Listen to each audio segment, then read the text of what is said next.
Udah.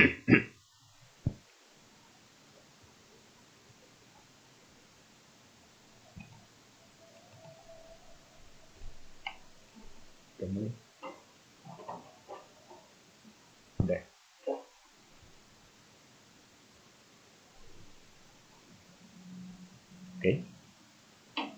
Suara tes masuk. Suara masuk.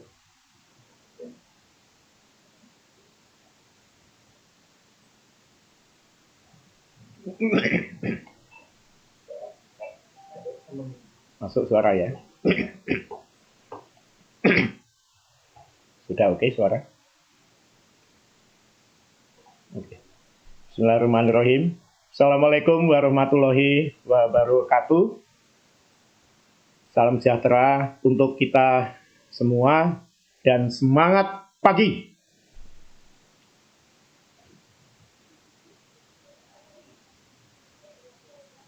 Alhamdulillah, siang ini kita bisa bersilaturahmi kembali, walaupun hanya via online ya, dengan semua teman-teman mitra NASA yang berbahagia. Nikmat nasi Padang di Rumah Makan Simpang Raya.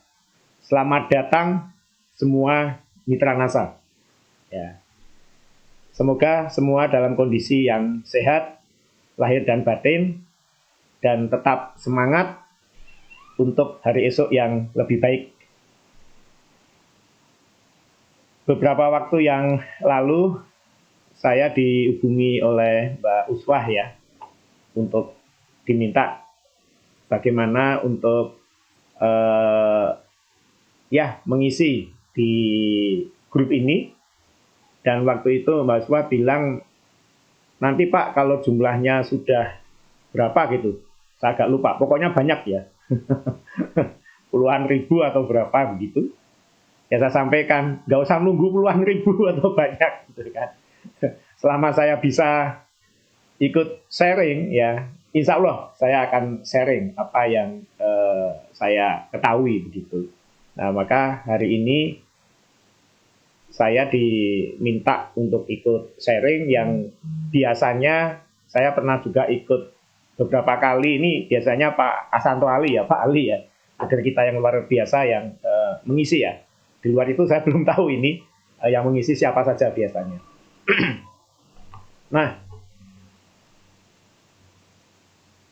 setelah saya pikir-pikir begitu, kira-kira apa yang ingin saya sharingkan.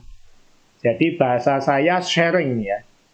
Nah, artinya sharing itu yang pertama yaitu berdasarkan pengalaman dan pengamatan tentunya dari saya.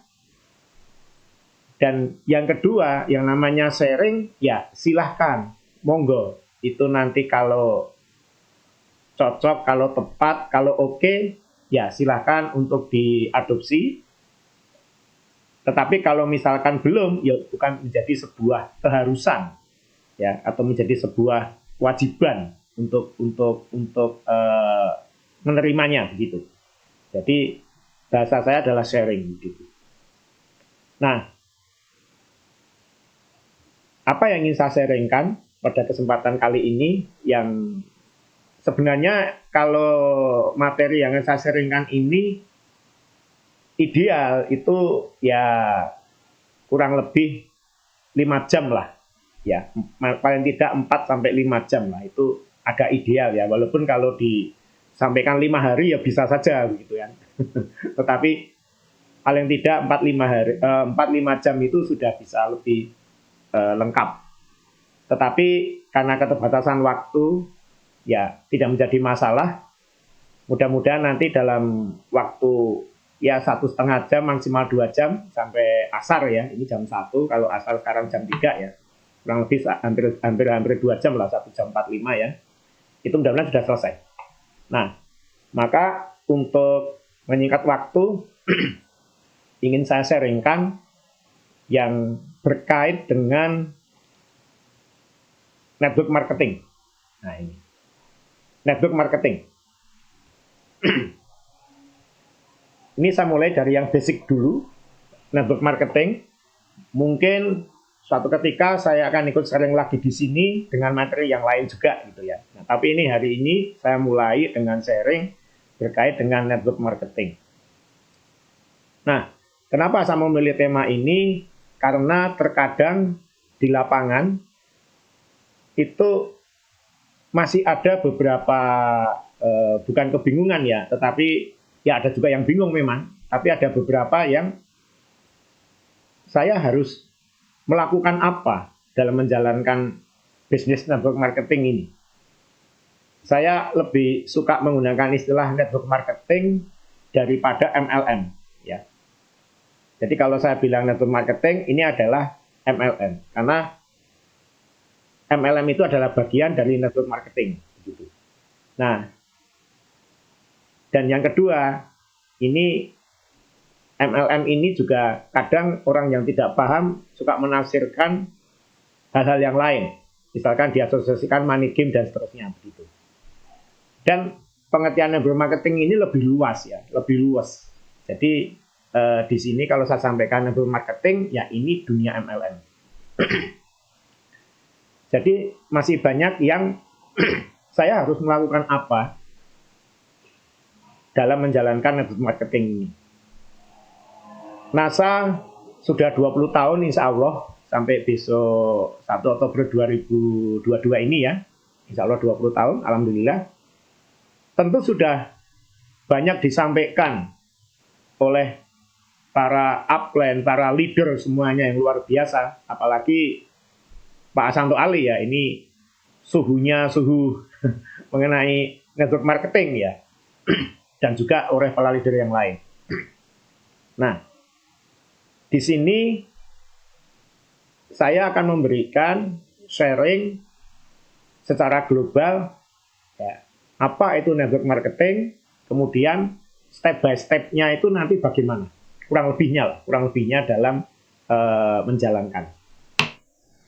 Nah, definisi network marketing sendiri ya ini kita semua sudah paham ya, yang intinya pemasaran dengan model rekrutmen ya, di mana mitra usaha ini akan mendapatkan penghasilan tidak hanya atas hasil penjualan produk ke konsumen secara langsung, tetapi juga atas komisi ya, penjualan mitra usaha lain yang direkrut atau istilahnya bonus lah. Atau kalau dulu rabat begitu ya. Nah, ini kurang lebihnya kata kuncinya adalah penjualan dengan model rekrutmen di mana hasil yang akan didapatkan oleh pelaku network marketing ini selain dari hasil penjualan produk, ya satu penjualan produk, yang kedua juga dari komisi yang didapat oleh mitra usaha lain yang direkrut oleh yang bersangkutan. Kurang lebihnya begitulah. Nah, dalam perjalanannya terkadang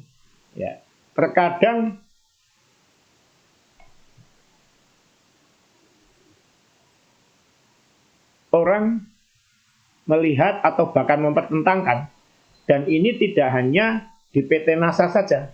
Saya mengamati juga di beberapa perusahaan network marketing yang lain juga kurang lebih sama. Ini mempertentangkan ya, atau bahkan mempolemikan antara selling dengan networking atau menjual dan mengembangkan jaringan. Nah, karena memang definisinya ini mendapatkan kompensasi atas penjualan, berarti kan selling. Tetapi juga dapat juga bonus dari hasil perekrutan usaha yang lain yang direkrut, berarti pengembangan jaringan. Nah, jadi sumber penghasilan ini utamanya seorang mitra usaha ini adalah menjual, ya, berarti selling, kemudian dari mitra usaha yang direkrut, berarti network atau mengembangkan jaringan. Ini yang mitra usaha. Nanti yang menjadi stokis ya tentu ada tambahan lagi ya dari fee stokis. Di NASA ada stokis center, ada lagi tambahan ya. Tapi ini kita bicara mitra usaha atau distributor secara umum. Ini ada dua. Nah, maka terkadang ya mana yang harus didulukan atau bahkan kadang mana yang harus diprioritaskan. Bahkan kadang ada yang ekstrim, wah saya hanya mau selling saja atau saya hanya mau network saja. Nah, sekarang kita lihat. Network vs marketing. Network vs marketing. Network, pengusung Panji Network. Artinya ya yang paling penting itu adalah membangun jaringan. Network itu yang paling utama, paling penting. Yang lain termasuk jualan itu pelengkap saja. Bahkan pelengkap penderita. Kalau kalimat kan ada subjek, objek, ya, predikatnya, ya, objek penderita. Jualan itu hanya pelengkap saja. Kemudian Anda ikut bisnis untuk marketing. Ini adalah sebagai seorang perbisnis, bukan sebagai penjual. Pebisnis dan penjual itu beda. Orang berbisnis tentu pasti ada jualannya, tetapi orang jualan belum tentu berbisnis. Lah kenapa? Karena berbisnis itu adalah tentang membangun sistem, nggak hanya sekedar berjualan. Nah, ini. Untuk apa sistem itu dibangun? Ya, namanya bisnis kan Anda tidak hanya ingin sesaat, selamanya kalau bisa. Maka ini adalah untuk kestabilan pendapatan Anda jangka menengah dan panjang. Maka bangunlah sistem. Itulah namanya bisnis. Kalau hanya jualan, nah itu baru sekedar jualan, tapi belum bisa disebut bisnis. Nah. Sementara yang lain, marketing ini selling. Ya namanya bisnis ya harus jualan. Tidak ada bisnis yang tidak berjualan. Kalau nggak ada jualan, ya nggak ada bisnis. No selling, no business. Dari mana akan didapat keuntungan dengan cepat? Kalau tidak, lewat jualan. Ya kalau harus membangun jaringan dulu, ya lama dong waktunya. Nah, dan apapun kunci bisnis adalah di produk, bukan di jaringan. Karena itulah yang akan menghasilkan uang.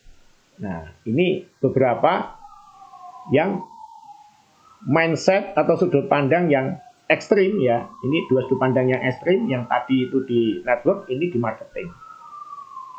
Nah, coba sekarang kita akan lihat apakah benar seperti itu.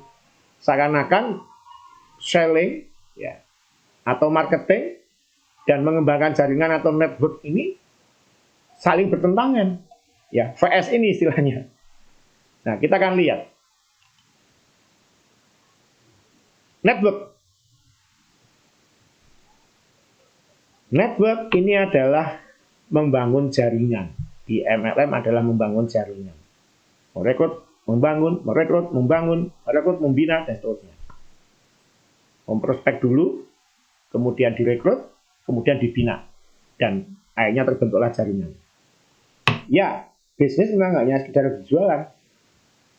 Semua bisnis itu tentu harus berjualan, tetapi nggak hanya sekedar berjualan. Kalau Anda itu hanya fokus di jualan, ya itu Anda belum bisnis. Dan Anda akan rentan untuk jangka panjangnya. Nah, Anda mau memikirkan kepentingan jangka pendek atau jangka panjang? Nah, seharusnya ya jangka panjang. Nah, maka ya network lah kuncinya. Network lah yang dijalankan. Mengembangkan jaringan lah yang harus dilakukan. Karena bisnis itu adalah tentang membangun sebuah sistem. Kalau jualan, ya belum tentu atau bahkan tidak membangun sistem. Maka sifatnya hanya sesaat. Tetapi kalau membangun sebuah sistem, nah ini untuk kepentingan jangka panjang. Agar kestabilan bisnis lebih terjaga. Ya, tujuannya kan ke sana, Anda bisnis. Tidak sekedar hanya mendapatkan untung sesaat, kemudian ganti lagi bisnis lain. Nanti keuntungan sesaat, ganti lagi. Mau sampai kapan? Lelah, capek. Gitu kan. Nah.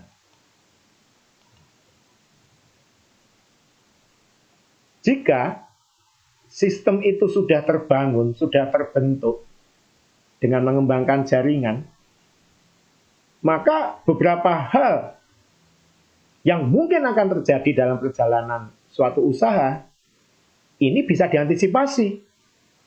Misal, kondisi force majeure.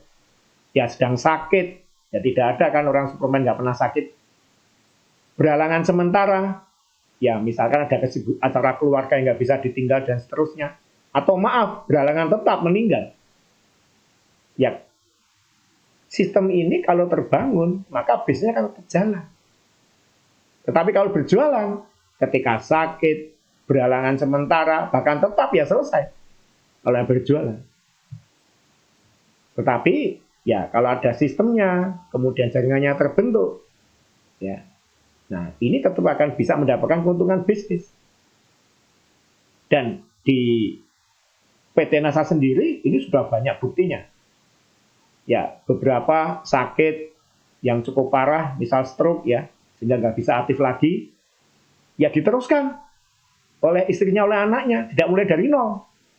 Bahkan beberapa meninggal, ya, diteruskan oleh suaminya atau istrinya atau anaknya, tidak mulai dari nol, karena sistemnya sudah terbangun. Gitu. Kemudian hal yang lain, ya, membangun network ini untuk membantu bagaimana penetrasi pasar itu tidak sendirian. Karena bagaimanapun juga, ya, kemampuan penetrasi pasar sendirian itu cepat atau lambat juga memiliki keterbatasan oleh beberapa hal, oleh waktu, oleh tenaga, oleh kemampuan, dan juga mungkin oleh persaingan-persaingan di luar. Nah, ini akan mengalami keterbatasan. Nah, tetapi dengan membangun network, nah ini bisa untuk diatasi. Atau mungkin rasa malas tiba. Yang namanya orang ya malas itu manusiawi. Ya ketika malas ya sudah, sementara agak vakum dari bisnis sementara saja, jangan selamanya. Kalau malasnya tetap ya itu sudah wassalam. Ini bisnis akan terhenti kalau itu hanya sekedar jualan kan. Ya malas tidak jualan ya nggak ada income. Tapi kalau sistem terbentuk, rasa malas tiba ya manusiawi, ya sudahlah. Sekian waktu ya ingin refresh ya misalkan. Ya, malas itu kadang kan karena jenuh dan lain sebagainya. Saya mau refresh dulu lah. Ya, berapa? 3 hari, 1 minggu, atau maksimal 1 bulan itu kan. Ya tetap saja dulu berjalan. Ya, autopilot istilahnya. Nah, atau juga kesibukan atau keperluan di luar bisnis nggak bisa ditinggal. Nah ini.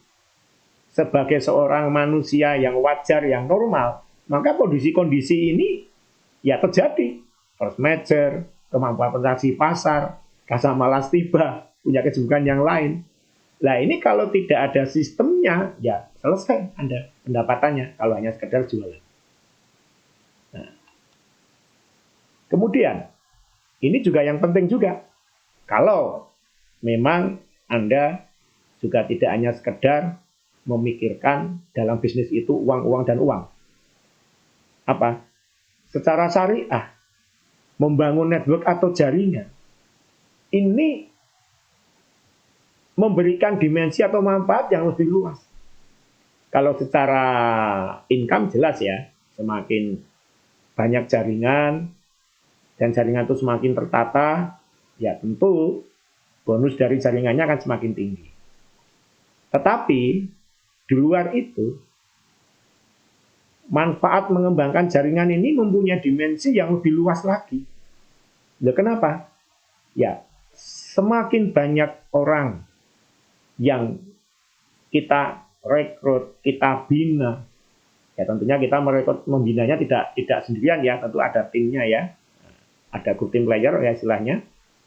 Ini akan makin banyak orang yang merasakan manfaat kehadiran diri kita.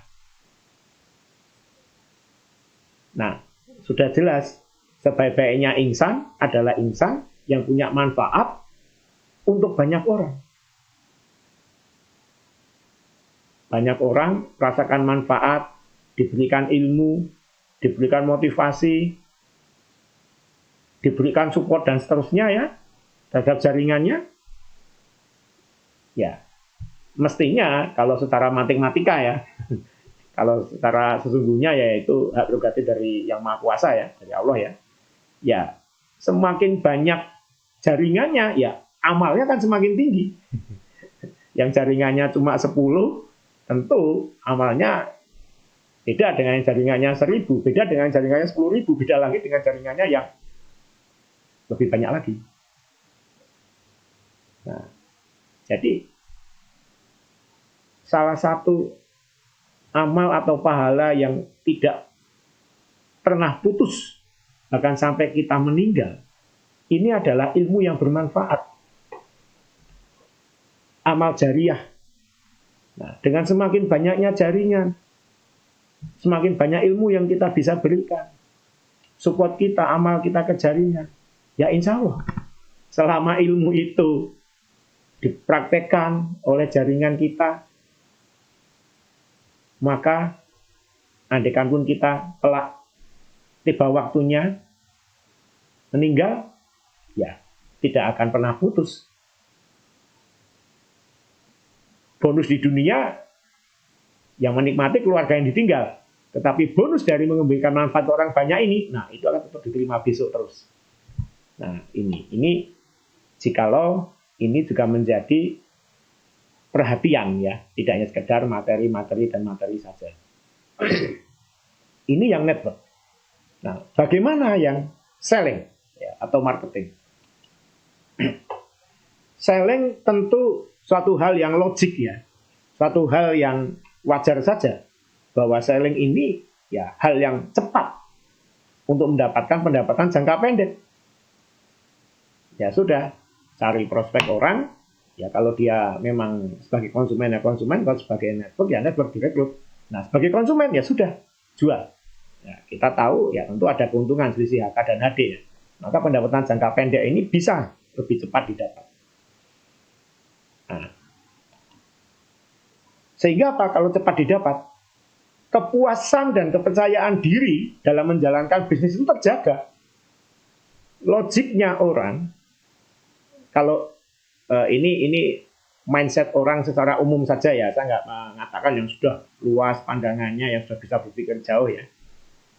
Secara umum, orang dalam menjalankan apapun bisnis, kalau dalam jangka relatif cepat dia bisa dapat income, maka tentu itu akan sebanding atau linier dengan tingkat kepuasan dirinya. Yang penting lagi, tidak hanya sekedar kepuasan dan kepercayaan diri ya gitu. Nah, dan penghasilan yang dihasilkan dari selling ini dalam jangka pendek ini juga ya tentu penghasilan tidak akan dipakai seluruhnya untuk satu hal saja ya, tentu akan dibagi-bagi ya, mungkin untuk memenuhi kebutuhan hidupnya, mungkin ya untuk meningkatkan kapasitas dirinya, mungkin sebagian di saving, sebagian lagi ya digulirkan kembali ya untuk ke bisnis. Nah ini saya sedang membuat sebuah materi yang intinya manajemen cash flow, karena saya melihat secara khusus di NASA ini ya, secara umum di luar sana juga hampir sama ya. Ini manajemen cash flow ini penting untuk keberhasilan sebuah bisnis. Banyak yang bisnisnya itu awalnya memang berjalan dengan baik, tetapi ketika manajemen cash flow-nya ini nggak baik, dia menjadi turun lagi. Nah ini manajemen cash flow ini faktornya banyak. Ada hal teknis, ada hal non teknis seperti gaya hidup dan seterusnya. Nah ini saya keluar dulu dari materi ini ya. Ini saya sedang bikin semacam materi gitu. Ya kalau sudah jadi ya mungkin insya Allah suatu ketika saya bisa seringan di sini juga. Balik ke sini. Nah ketika punya dana, ya mungkin sebagian dari dana itu bisa dipakai untuk mengikuti beragam pola pendidikan di bisnis. Ya walaupun sekarang zamannya online lebih mudah seperti kali ini ya lewat Facebook ya. Tapi lewat Facebook pun kan ya minimal keluar pulsa kan untuk mengikuti ya. Nah, apalagi ada beberapa jenis pendidikan yang memang seharusnya tidak online tapi offline dan itu di luar kota. Nah ini kan juga tentu butuh pendanaan. Dan yang namanya pendidikan ini kunci ya. Kalau tidak diikuti ya gimana mau bisa cepat maju kan? Nah, sehingga itu penting. Ya. Tetapi orang Jawa bilang serba suki mobil, segala sesuatu itu butuh biaya. Nah, maka pendapatan jangka pendek ini juga penting untuk bisa mempunyai dana untuk menghadiri beragam acara pola pendidikan bisnis. Nah ini.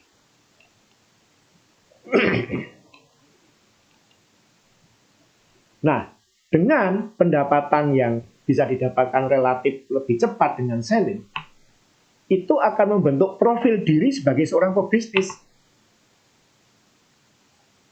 Ya, dia akan lebih mudah lagi dalam mengajak orang untuk bergabung di jaringannya. Dia punya teman, punya tetangga atau saudara, ayo ikut NASA.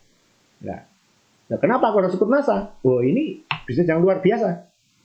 Ya, dalam waktu setahun saja, ini setiap bulan aku sudah, alhamdulillah nih, aku sudah bisa dapat sekian.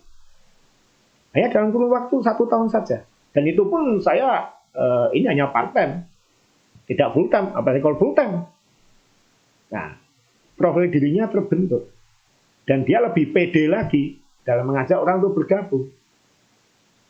Tapi misalkan penghasilan jangka pendek ini belum bisa didapatkan atau tidak didapatkan, ya, karena mengembangkan jaringan aja ya, sellingnya nggak diperhatikan di awal-awal, ayo ikut NASA. Kenapa harus ikut NASA? Ya ini bisnis yang luar biasa. Nah bicaranya nanti jangka menengah, jangka panjang ya. Nah sekarang apa yang kamu dapat? Memang saya belum dapat apa-apa ini ya. Sebulan saya hanya baru dapat bonus, taruhlah 200.000, 300.000 misalkan. Ya orang berpikir gitu kan, lo ngapain aku harus ikut? Kebutuhan uangku itu sekarang, bukan nanti jangka menengah panjang. Dia nggak mau gabung akhirnya. Nah, ini. Ya banyak juga orang yang awalnya berpikiran jangka pendek, walaupun nanti setelah bergabung, ya dia baru menyadari bahwa oh iya, jangka menengah panjang itu penting gitu kan. Tapi daya tarik jangka pendek ini juga nggak kalah penting. Apalagi orang yang membutuhkan penghasilan dalam jangka yang cepat. Nah ini selling ini akan membantu. Ya. Kemudian langsung tidak langsung, disadari tidak disadari, aktivitas selling, aktivitas menjual, disadari nggak disadari, langsung nggak langsung ya, itu akan membangun dan memperkuat mental. Yang namanya orang menjual itu kan mentalnya harus kuat. Tidak malu, ya, tahan banting, ya kan? Ini harus kuat mentalnya. Nah, dan akan melatih ketekunan dan keuletan. Yang namanya menjual kan cukup rata-rata. 10 orang belum tentu semuanya akan beli. Ya mungkin kalau awal-awal 10 orang hanya 2 yang beli. Sehingga dengan waktu, dengan pengetahuan dan keterampilan yang bertambah, 10 orang ya mungkin bisa lebih dari 5 orang yang beli ya, atau bahkan sampai 8 dan seterusnya. Tapi di awal-awal ya tentu ada banyak penolakan karena beragam hal. Mungkin belum terlalu menguasai produk, mungkin belum bisa bicara dengan bagus, dan mungkin belum tahu trik-trik marketing yang efektif. Nah, ini akan ada penolakan-penolakan. Nah, otomatis dengan penolakan-penolakan itu, ya, itu akan memperkuat mental dan akan membangun ketekunan dan keuletan terus. Ya. Dan selling itu akan belajar mengendalikan ego. Yang namanya pelanggan itu adalah raja. Kita tidak boleh ya pelanggan protes dan lain sebagainya, pembeli protes dan sebagainya, walaupun mereka salah pun ya kita harus mengendalikan ego. Dimanapun namanya bisnis, pelanggan adalah raja. Nah ini. Kemudian dalam selling ya tentu ini juga akan mengasah public speaking ya, pola komunikasi, karena selling kan, marketing kan harus ada public speakingnya, harus ada komunikasinya. Ya harus memberikan semua penjelasan, itu kan harus berbicara. Nah, ini. Dan selling ini juga akan merangsang kreativitas, karena bagaimana ya saya bisa selling dengan cepat, caranya yang menarik bagaimana, baik selling secara offline dan online. Ini tentu akal akan berpikir ya, bagaimana ini produk ini saya kemas, saya positioning produk ini nanti bagaimana, strateginya seperti apa. Ini akan berpikir terus, kreativitasnya ya akan terbentuk. Dan dengan selling ini juga akan memperluas jaringan, karena akan ketemu dengan konsumen-konsumen baru dan seterusnya ya, di mana dari sekian konsumen ya sebagian mungkin akan menjadi jaringannya gitu.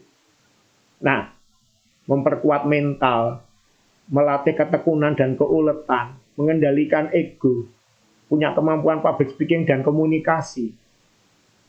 Kreativitasnya itu terbangun, jaringannya itu tambah luas. Itu adalah faktor-faktor penting yang dibutuhkan dalam bisnis apapun. Tidak hanya di network marketing. Nah, jadi kembali, kita kan mau bisnis. Bisnis itu nggak ada jualan. Tapi dengan jualan, faktor-faktor yang dibutuhkan dalam sebuah bisnis itu bisa secara sadar dan tidak sadar, langsung nggak langsung itu terlatih terasa. Ya tadi, mentalnya tambah kuat, ulet tekun, egonya terkendalikan, public speakingnya ini bisa lebih terasah, pola komunikasinya lebih bagus, kreativitasnya itu lebih jalan, jaringannya lebih luas. Nah ini yang terbentuk disadari atau tidak disadari oleh aktivitas selling. Nah, sehingga satu lagi, maaf, secara syariah, nah, kalau tadi membangun jaringan secara syariah itu jelas ya, punya manfaat untuk orang banyak, semakin banyak orang punya manfaat, maka kita akan semakin baik. Nah, selling pun secara syariah ini juga penting. Kenapa?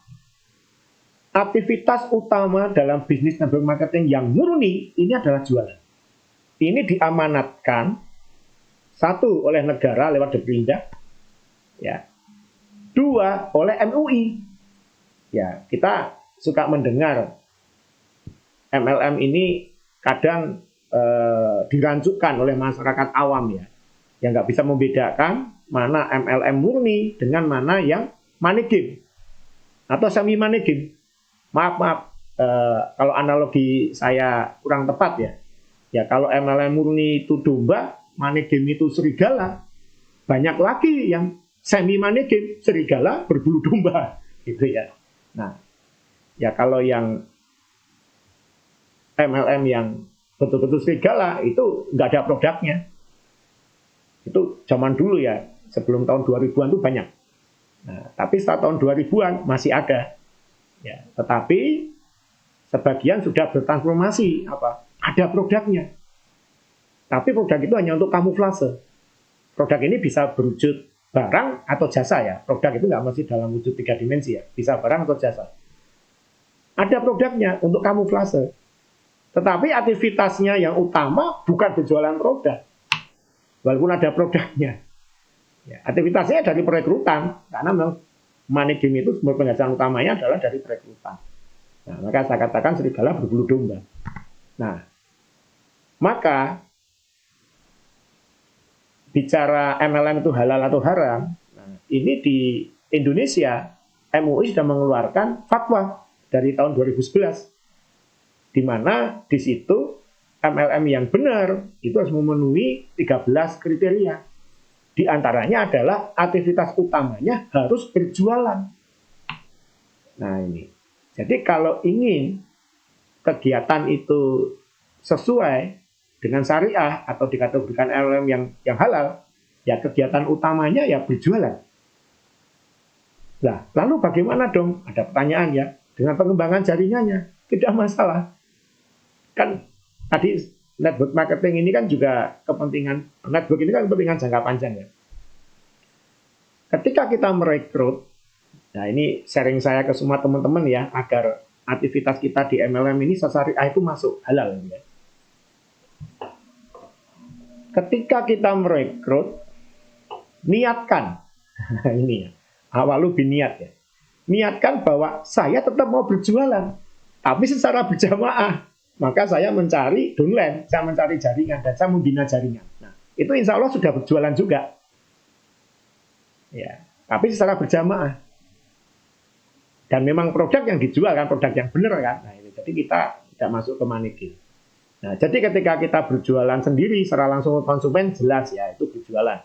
Tapi ketika kita itu membangun jaringan, niatkan bahwa saya tuh akan berjualan, tetap berjualan ini. Karena ini asas utama yang menghasilkan uang itu ya jualan. Tetapi secara berjamaah, maka saya cari downline, saya cari jaringan. Sama kan dengan konvensional, ada agen nasional, dia ingin berjualan jamaah, dia cari agen provinsi. Agen provinsi ya ingin berjualan lebih luas lagi, ya cari agen kabupaten dan seterusnya. Kan mereka berjualan secara jamaah, sama saja. Nah ini jadi berjualan ini adalah kartu pas ya atau keywordnya agar praktek network marketing itu halal. Nah, setidaknya di Indonesia seperti itu. Nah, maka dengan kita mencermati network marketing tadi, pentingnya membangun jaringan, pentingnya penjualan, saya rasa kita semua paham bahwa dua-duanya, baik network mengembangkan jaringan maupun marketing itu selling, ya, ini sama-sama pentingnya, sama-sama diperlukan oleh semua mitra usaha dan memang harus dijalankan. Bukan sesuatu yang dipertentangkan. Bukan sesuatu yang satu lebih penting daripada yang lain. Ya. Semuanya saling melengkapi. Kalau saya analogikan antara network dan marketing, mengembangkan jaringan dan berjualan, ini adalah dua sisi sebuah mata uang. Ya. Nah, mata uang itu kan ada dua sisi kan. Nah, ini misal, nah ini ada dua sisi kan, sisi yang satu, kemudian sisi yang satu, kemudian sisi yang lain. Dia baru bisa disebut mata uang yang dipakai sah untuk jual beli jika ada dua sisi ini. Kalau hanya ada satu sisi, ya orang tidak akan mau terima ketika beli sesuatu. Lah ini uangnya uang palsu, ini hanya ada satu gambarnya. Nah, sama antara aktivitas mengembangkan jaringan dan berjualan, ini ibaratnya adalah satu mata uang yang saling melengkapi sehingga mata uang itu laku atau bisnis ini bisa berjalan dengan baik. Ya. Tadi kita sudah lihat penting-pentingnya, poin-poinnya, bagaimana mengembangkan jaringan, poin-poinnya, dan bagaimana selling. Maka sudah benar namanya adalah network marketing. Tidak ada kata or atau di tengah. Network, mengembangkan jaringan, atau marketing, berjualan, nggak ada. Ya kan? Ini apa namanya? Satu kesatuan suku kata, network marketing. Atau tadi MLM, ya. MLM kalau dulu kan orang suka bukan memplesetkan ya, dipaskan gitu ya. MLM ini kan mulut lewat mulut. Apalagi dulu belum zaman online ya. Ya, mulut lewat mulut. Ya, kamu punya teman nggak? Ya, punya, itu kan, ya, di prospek. Berjualan juga lewat banyak orang, mulut lewat mulut. Kemudian ada lagi MLM, malam lewat malam. Nah, kenapa? Ya karena biasanya pertemuannya malam hari. Karena yang pada gabung di sebuah perusahaan MLM ini banyak juga yang masih bekerja pada siang hari, maka bisa ikut pertemuan kan malam gitu kan. Nah, maka malam lewat malam gitu kan. Tapi satu lagi, ya ini saya tambah, MLM ini adalah menjual, selling, marketing, lanjutkan mengembangkan jaringan. Jadi menjual atau selling atau marketing, M, lanjutkan, L, mengembangkan jaringan. Ya, MLM. Nah ini, jadi sudah jelas ya. Saya berharap sudah tidak ada lagi sebuah polemik gitu kan, mana yang lebih penting, mana yang lebih pokok dan lain sebagainya ya. Semuanya tetap dibutuhkan, baik marketing atau selling maupun mengembangkan jaringan. Semua punya sisi-sisi yang saling melengkapi. Ibarat mata uang tadi saling melengkapi. Semua punya sisi-sisi yang saling mendukung satu dengan yang lain. Nah ini. Nah, hanya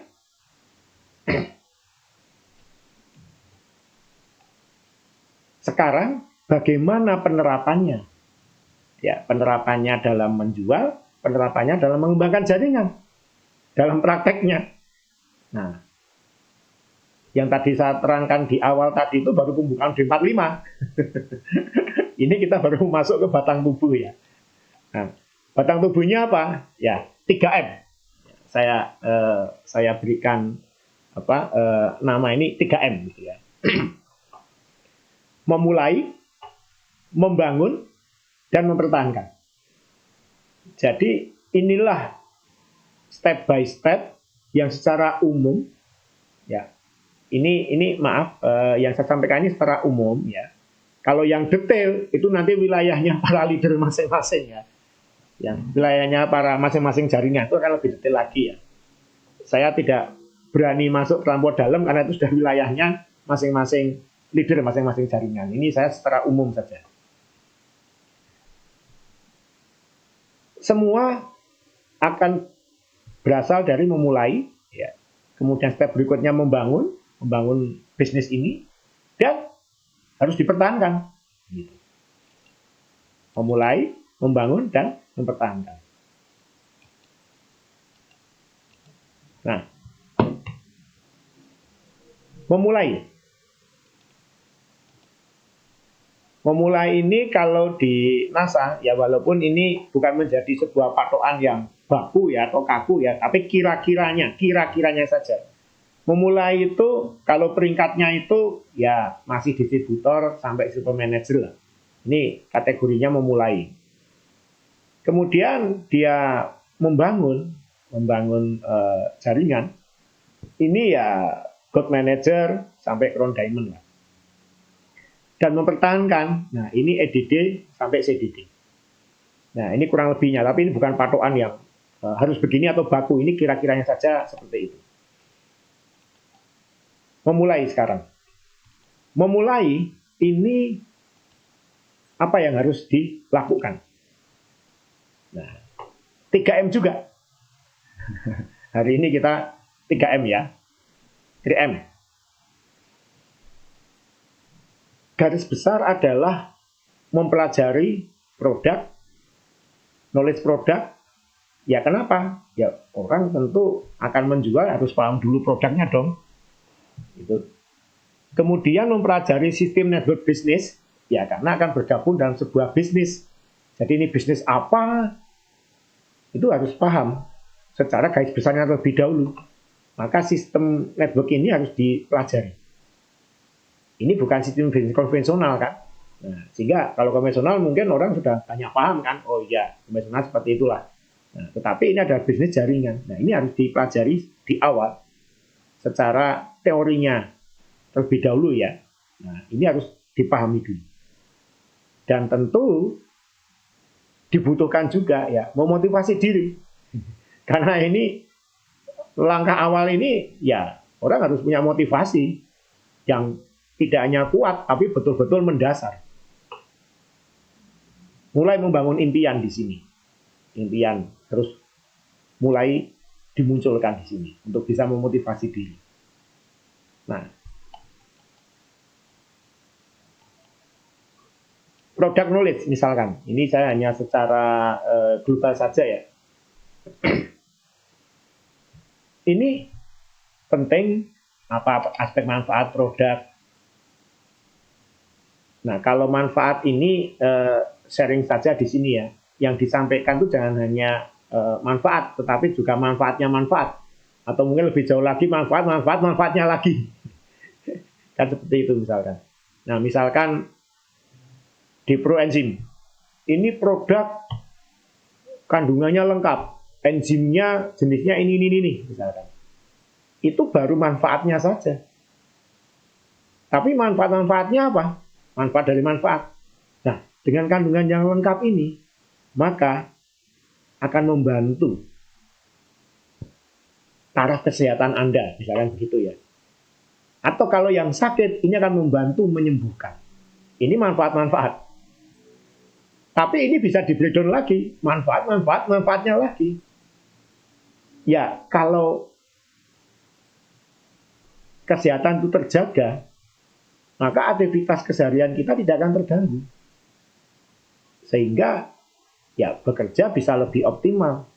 Kita bisa lebih produktif. Dan akan bisa lebih bahagia. Nah, jadi preventif dengan menggunakan deproenzim ini penting, gitu kan? Karena akan bisa membuat kita bahagia. Nah, ini manfaatnya lagi. Yang menangkap di benak konsumen bukan lagi ini produk deproenzim, Ya, kandungannya apa, gunanya untuk apa, tetapi apa? Yang terakhir tadi, hidup bahagia. Ya karena produktif, bisa menghasilkan dan tidak sakit. Nah, ini yang akan menancap.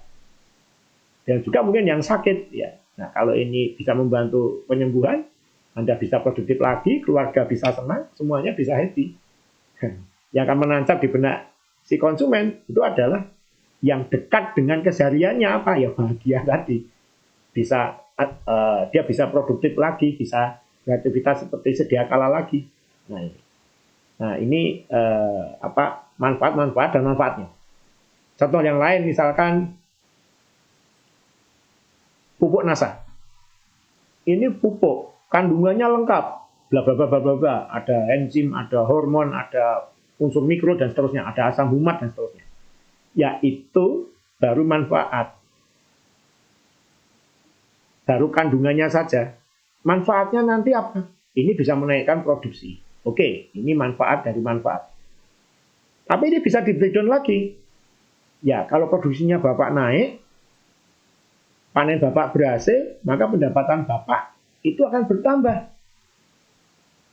Nah, ini baru manfaatnya level 3, tapi bisa di breakdown level 4.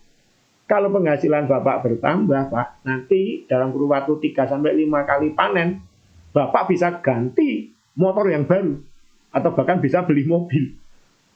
Nah, yang menancap di benak si konsumen, ini bukan ini pupuk kandungannya lengkap dan seterusnya atau menaikkan hasil panen, tapi apa? Ya, ganti motor baru atau bisa beli mobil. Itu lebih dekat dengan keseharian dia. Itu yang lebih lekat ada di benaknya. Nah, hal-hal seperti ini juga perlu dipelajari dan seterusnya. Mungkin suatu ketika juga saya bisa sharing di sini untuk basic seller ya. Saya ada materi basic seller ya, bagaimana pola-pola dasar dalam kita menjual gitu ya. Nah, balik ke sini, ini aspek manfaat digali tidak hanya kandungannya apa atau cara pakainya apa, tetapi manfaatnya lagi. Pokoknya dicari sedekat mungkin dengan kebutuhan si konsumen itu apa, yang lebih dekat dengan keseharian dia. Nah, kemudian positioning produk ini juga harus dipahami. Suatu produk ini tentu semua punya positioning. Ada contoh bagus dalam dunia marketing minuman energi ya. Kalau saya bilang Krating Daeng, ya tentu semua pernah tahu lah, ya, atau bahkan sering mengkonsumsi. Tapi kalau saya bilang Lipovitan, ya mungkin ada yang tahu, ada yang tidak. Nah di Indonesia, justru Lipovitan itu lebih dulu hadir dibandingkan Krating Daeng. Kalau nggak salah 3 tahun dan lebih dulu. Baru 3 tahun kemudian Krating Daeng hadir. Tapi kenapa sekarang Krating Daeng ini yang luar biasa sukses? Ya tentu faktornya tidak hanya satu ya, ada banyak faktor atau multifaktor. Ya. Tetapi salah satunya karena positioning produknya yang tidak pas dari Lipovitan. Krating Lipovitan itu dipositioningkan produk ini adalah minuman kesehatan. Sehingga apa akhirnya yang terjadi di benak konsumen? Ya kalau saya nggak sakit ngapain minum Lipovitan? Orang yang sakit pun belum tentu juga minum Lipovitan karena mungkin mereka punya banyak alternatif yang lain. Sementara Krating Daeng positioning produknya apa? Minuman energi. Artinya apa? Baik orang sehat apalagi sakit itu butuh energi, ya kan? Nah, sehingga dia booming. Nah, yang nggak kalah pintar adalah Extra Joss. Buat apa beli botolnya? Beli biangnya. Dia mau positioningkan apa? Ini produk yang lebih praktis dalam mobilisasi, dalam cara pakai dan lain sebagainya. Sukses juga gitu kan. Nah ini, jadi positioning produk ini penting. Sampai hari ini masih banyak yang menanyakan, Pak di NASA ini kok ada produk hampir-hampir sama dan sebagainya. Ya, akan kita lihat. Misalkan kosmetik, ya, ini ada Morskin, ini ada Lakoko. Ya, sama-sama ada krim malam, ada krim siang. Kemudian ada juga produk yang lain ya. Tetapi ini posisi produknya beda. Yang satu untuk segmen menengah ke atas, yang satu untuk menengah ke bawah. Misalkan seperti itu. Nah, sabun mungkin produknya hampir sama, tetapi kan bahan aktifnya berbeda. Gitu kan? Yang satu karkol, yang satu lulut dan seterusnya ya. Nah, ini positioning produk ini juga harus dipahami agar bisa meletakkan produk itu pada konsumen yang tepat gitu ya. Kalau kita itu bisa mendapatkan konsumen yang tepat, nah ini akan lebih mudah jadinya sebuah penjualan. Wawasan mengenai produk ini juga harus dipahami. Tidak hanya sebatas yang terkait dengan produk saja, kandungan, cara pakai dan seterusnya ya. Ya ini harus itu karena ini basic ya. Tetapi juga wawasan yang terkait produk ini juga harus, kalau ini bisa diketahui akan lebih bagus. Ya, kalau produk agro ya wawasan mengenai agro, kalau kesehatan ya kesehatan, kosmetik ya dunia kosmetik itu bagaimana. Orang akan lebih suka dan lebih mudah untuk membeli itu pada orang yang dilihat dia lebih menguasai ya, wawasannya luas, tidak hanya sekedar aspek teknis produk tapi juga di luar itu dia juga tahu. Nah, orang akan lebih tertarik, ya, akan lebih mudah begitu. Daripada hanya sekedar ini kandungannya apa, cara pakainya bagaimana gitu kan. Ya, itu maaf, itu kayak benar-benar sales seperti itu ya. Nah, ini yang wawasan ini juga penting. Dan lain sebagainya. Intinya produk knowledge ini tahap memulai ini harus dikuasai. Loh Pak, produk NASA itu banyak Pak, 300 lebih. Ya pusing kalau saya menguasai semua produk. Ya, tidak langsung semua 300. Dipilih. Mana produk yang Anda sukai, mana produk yang Anda anggap itu sesuai dengan passion Anda di awal, sesuai dengan market di sekitar Anda tinggal. Ya. Pelajari dahulu. Nanti baru sekian lama pelajari produk yang lain. Tetaplah. Sampai mungkin sekian lama, 300 produk lebih yang ada di NASA saat ini, dan kalau akan bertambah, itu bisa paham semua. Ya kayak kita makan pizza itu. Kita makan pizza yang buletannya besar itu kan, ya maaf, tidak langsung sekali makan, blek gitu ya. Ya kalau pizza dimakan ya langsung mukanya ketutup, malah nggak dimasuk mulut semua kan. Makanya kan potong demi potong, slice by slice kan. Akhirnya pizza itu habis. Ya sama dengan produk. Ya pelajari sesuai dengan apa yang diminati dan sebagainya. Sesuai dengan target pasar yang ingin Anda bidik dan seterusnya. Nah, dengan menguasai produk, maka seorang distributor yang memulai di awal, itu dia akan bisa menjelaskan produk itu dengan benar tanpa overclaim. Ya, tanpa berlebihan, tanpa lebay. Nah, karena tujuannya mungkin agar produk itu laku kan, maka overclaim ya. Ya, satu sisi mungkin bisa saja seperti itu. Tapi satu sisi ya, kadang konsumen juga banyak yang kritis. Apa iya?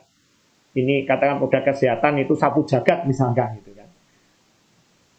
Apa iya ini produk pertanian langsung bisa meningkat dalam waktu singkat 300% misalkan. Nah, apalagi ya ini kita kan diawasi juga oleh BPOM kan. Nah, hal-hal yang seperti ini apalagi dalam bentuk brosur. Nah, kadang dibikin brosur itu, nah ini yang akan menjadi problem nanti. Yang tentu kalau tidak sesuai dengan apa yang ada di kemasan dan seterusnya, nah ini akan menjadi masalah.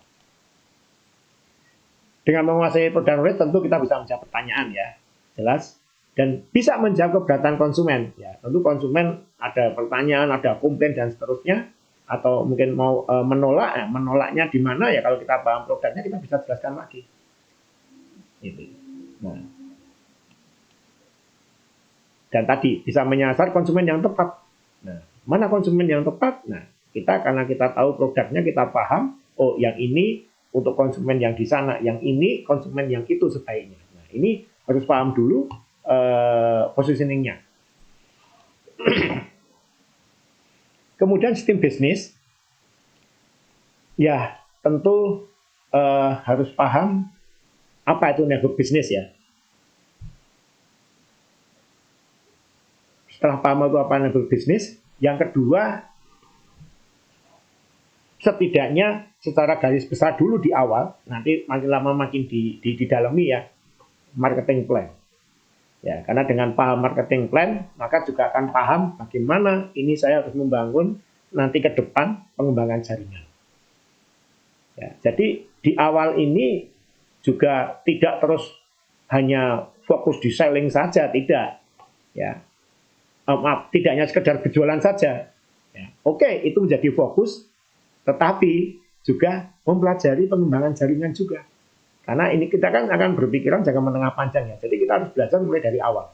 Hanya memang aktivitasnya memang kita di selling gitu ya. Nah, harus paham juga bagaimana MLM vs manekin.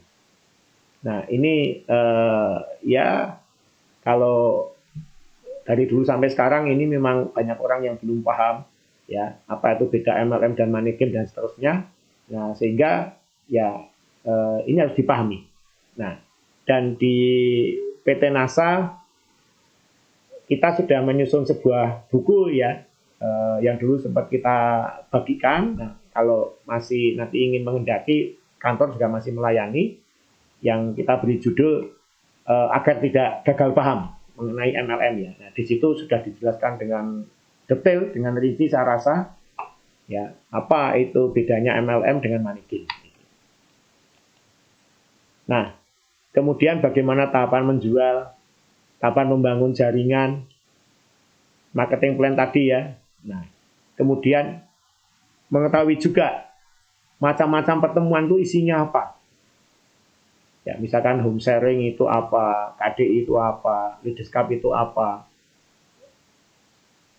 seminar menembus batas itu apa, dan seterusnya lah. Ya, ada banyak pertemuan yang diselenggarakan baik oleh leadernya masing-masing atau oleh organisasi support system.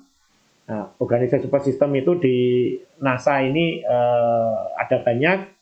Yang awal itu adalah Diamond Network, tapi setelah itu juga banyak juga jaringan-jaringan yang membuat organisasi support sendiri, silakan. Ya, dan juga yang diselenggarakan oleh perusahaan. Nah, ini ada banyak jenis pertemuan. Nah, ini dipahami dulu apa isinya apa dan seterusnya. Nah, kemudian urutannya harus bagaimana dan apa manfaat mengikuti masing-masing pertemuan itu. Nah, ini dipahami dulu di awal. Urutan ini juga penting. Ya, ibarat orang sekolah kan urutannya ya dari pendidikan dasar dulu kan, TK, SD, SMP, TK, SD, ya kemudian pendidikan menengah, SMP, SMA, baru pendidikan tinggi kan kuliah. Nah, sama. Ya, jangan ikut bisnis NASA, network marketing ya, misalkan langsung ikut SMB gitu ya, punya motivasi yang dahsyat tapi tidak tahu apa yang akan dilakukan. Nah, ini ya. Ibaratnya orang sekolah langsung SMA gitu kan ya, bingung kan gitu kan. Nah, ini. Jadi urutan itu juga penting gitu kan. Nah, untuk apa? Nah, memahami ini semua supaya nanti dalam menjalankan bisnis ini ke depannya itu bisa merencanakan dan menjalankannya dengan efektif dan efisien. Gitu. Karena paham ya, ini apa pertemuannya ini ya saya ikuti dulu TK, kemudian SD dan seterusnya, jadi betul-betul efektif dan efisien. Dan akhirnya menjadi tak tergoyahkan. Nah, ini karena sudah paham apa ini bisnisnya, ya paham juga apa itu manajer dan seterusnya ya, macam-macam pertemuan ini juga akan makin mantap ya. Oh ya, ini support sistemnya ada, pendidikannya bagus dan seterusnya, akan tak tergoyahkan. Karena di awal-awal biasanya kamu nggak benar tuh bisnisnya tuh manekin ya, kalau nggak punya pengetahuan ini juga akan goyah ya. Itu sama saja dengan bisnis yang lain. Nanti kamu kalau bingung ya kamu harus menyelesaikan sendiri. Enggak. Di sini ada mentoringnya, ada support sistemnya, ada pendidikannya. Gitu kan. Nah, kalau nggak pernah tahu bahwa di bisnis ini itu ada support sistemnya, ada pendidikannya, mungkin juga akan bisa goyah juga. Nah, dan ketika menjalankan bisnis ini tidak secara benar, maka tidak efektif dan nggak efisien. Ya, kalau segala satu dijalankan dengan tidak efektif dan efisien kan lama-lama juga akan goyah juga, ya, karena hasilnya juga tidak maksimal kan.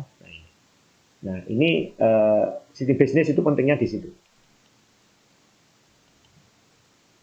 Nah, maka ketika kita paham sistem bisnisnya, kita bisa membuat perencanaan yang tepat. Ya. Dan tadi bisa menjalankan dengan dan efisien tadi ya, dan tata goyahkan. Ini saya tegaskan lagi ya. Dengan kita paham sistem bisnisnya di awal, kita pelajari dulu semua. Ya, di awal ini kita belajar dulu teorinya ya.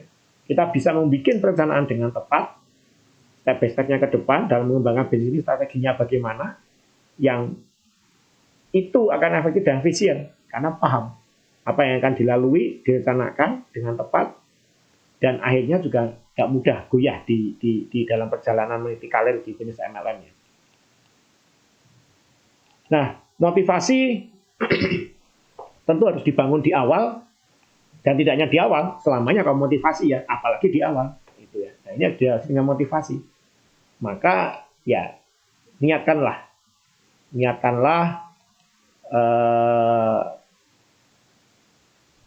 dengan sesuatu yang baik dan benar. Ya, niat itu beda dengan tujuan. Kalau niat itu hanya satu dan hanya boleh satu, kalau tujuan itu sebaiknya semakin banyak makin bagus karena makin termotivasi ya. Nah, niat itu ya ibadah. Mungkin kalau bagi yang muslim ya lillahi ta'ala. Nah, jadi selesai sudah. Kalau segala sesuatu dijadikan ibadah, ya tentu kita ingin mencari tidak hanya sekedar uang kan. Kita ingin mencari, intinya ingin mencari kebaikan, ingin mencari poin amal, dan seterusnya. Maka, ya apapun yang terjadi, ya tergantung Anda mau mencari kebaikan, mencari poin amal, atau akan Anda tinggalkan. Gitu ya. Nah, beda kalau niatnya itu bukan ibadah. Niatnya ya hanya sekedar cari uang segala kan. Nah, itu tentu motivasinya tidak akan setinggi yang betul-betul diniati dengan baik dan benar tadi.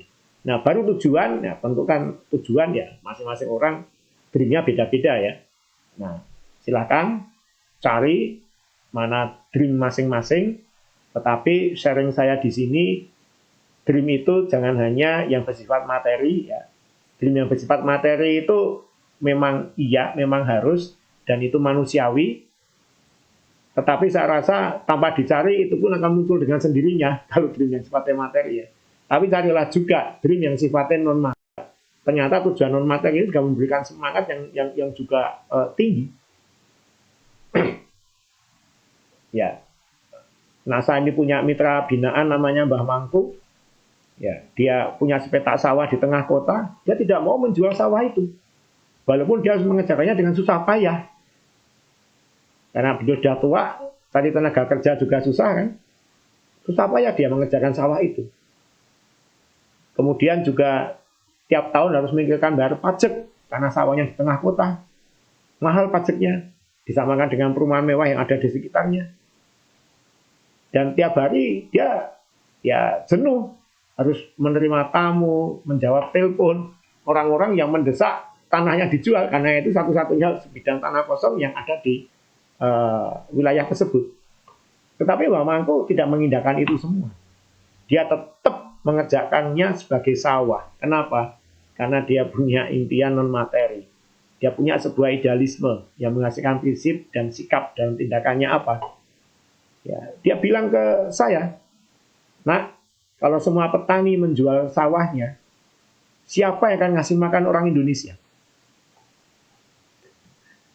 Ya, itu beliau jawab ketika saya itu menyarankan, "Mbah, sawahnya jual saja, Mbah.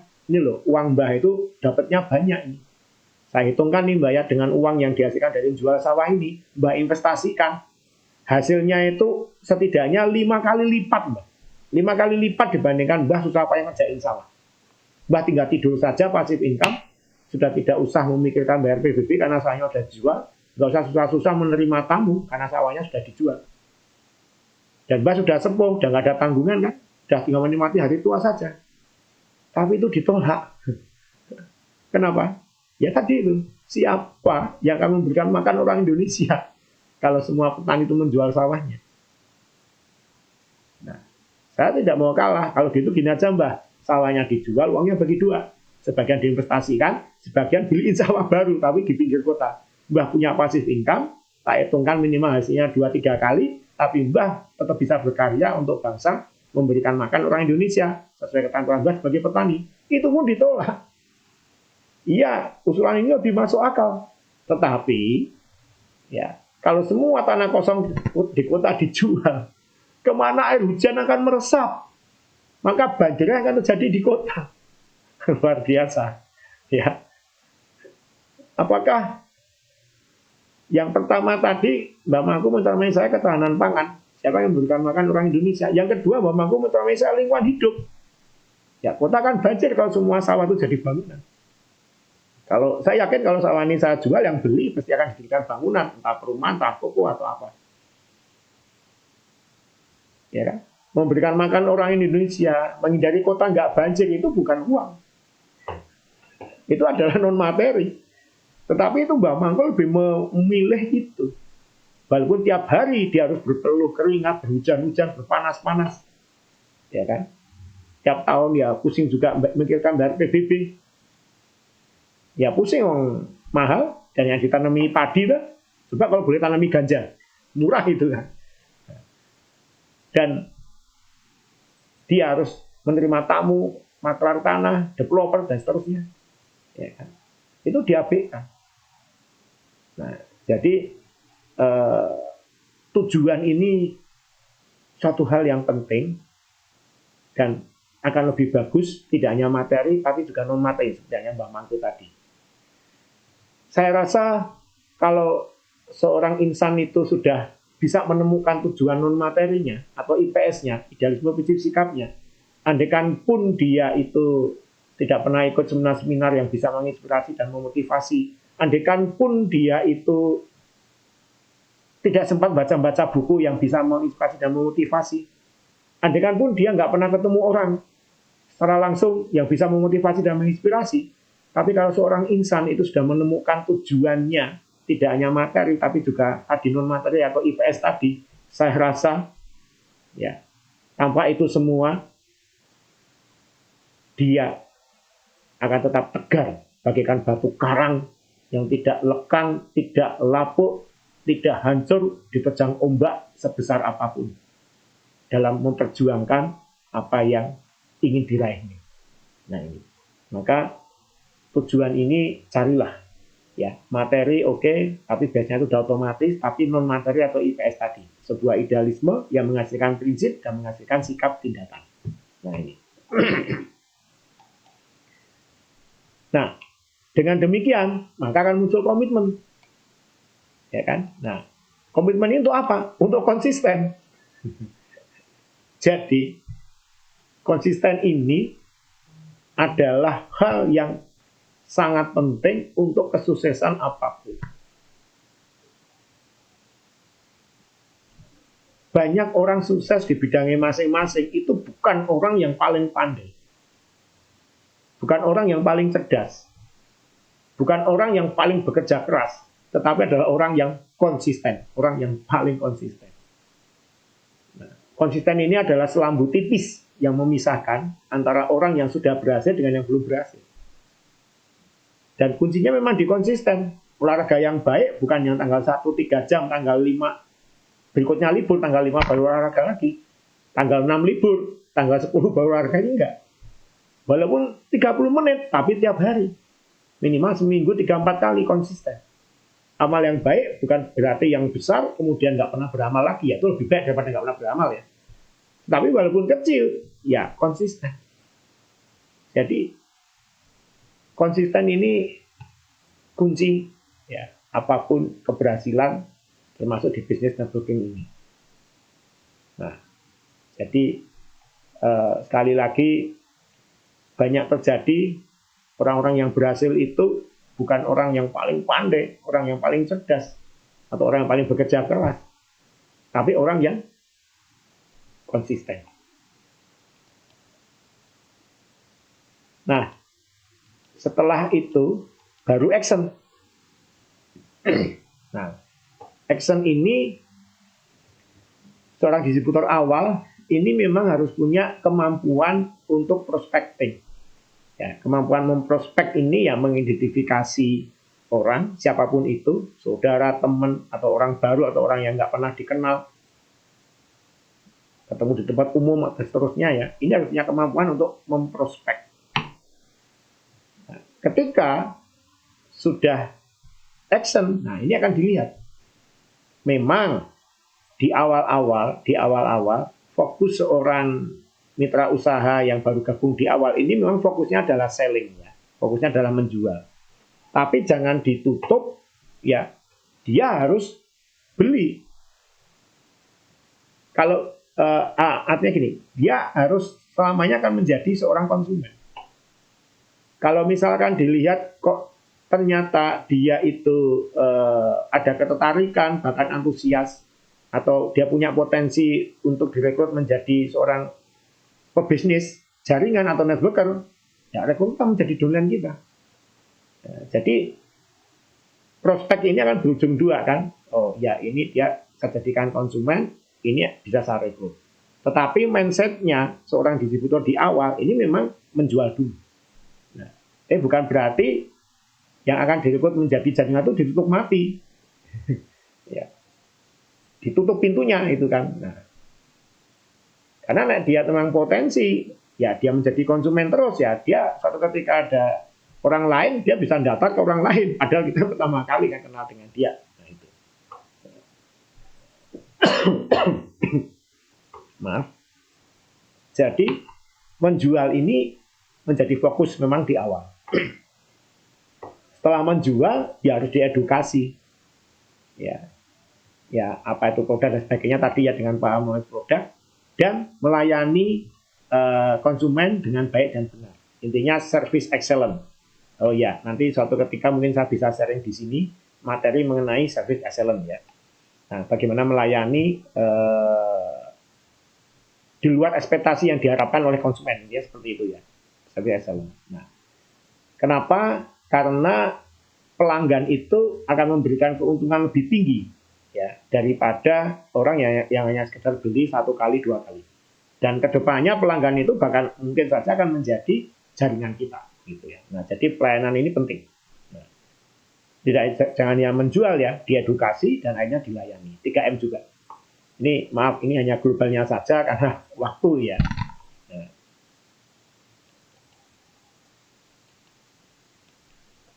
Dalam menjual seorang distributor di awal ini harus punya prinsip itu multi produk, multi cara, multi pasar.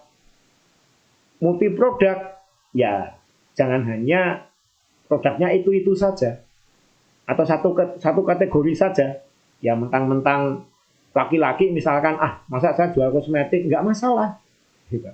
Atau mungkin wanita, saya kan cocoknya kosmetik, loh itu agro, lingkungan tinggal Anda itu di daerah agro misalkan, itu juga nggak masalah. Itu kan multi produk, walaupun mungkin Anda tetap fokus ya, saya laki-laki saya mungkin mau fokus di agro, tapi bukan berarti yang lain ditinggalkan.